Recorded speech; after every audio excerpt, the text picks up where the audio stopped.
قرار دادن وسیله نقلیه، همچنین موضوعات مختلف.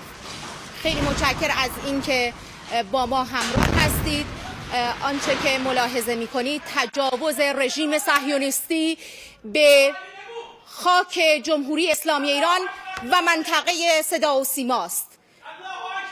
آنچه که ملاحظه کردید تجاوز آشکار رژیم صهیونیستی به صدا و سیمای جمهوری اسلامی ایران است.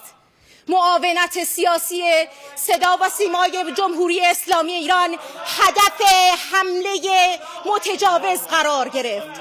الله اکبر، الله اکبر، الله اکبر. مردم شریف ایران آگاه باشید. آنچه که دیدید، صدایی که شنیدید، صدای متجاوز به خاک وطن، صدای متجاوز به صدای حق و حقیقت است. آنچه که ملاحظه کردید، صدایی که شنیدید، فضای غبارآلود استادیوم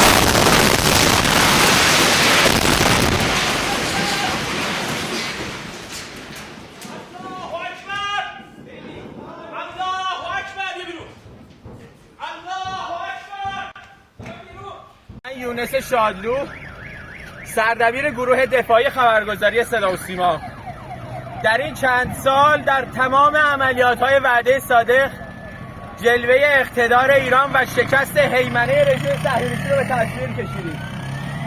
اینجا سازمان صدا و سیماست، مرکز فرماندهی جنگ رسانه ایران و مرکز به قدرت کشیدن تصویر اقتدار ایرانی و ایرانی جماعت و شکست هیمنه رژیم کودک کش صهیونیستی. من نمیدونم چند تا از همکارام داخل بودن. من طبقه اول بودم، بمباران شد. نمیدونم چند تا از همکارام شهید شدن، نمیدونم چند نفر مجروح شدن. گفته بودن تخلیه کنیم منطقه اسرا، اما همه تا آخرین لحظه وایسن تا تصویر اقتدار ایران رو به جهان نشون بدن، چیزی که رژیم صهیونیستی نمیخواد.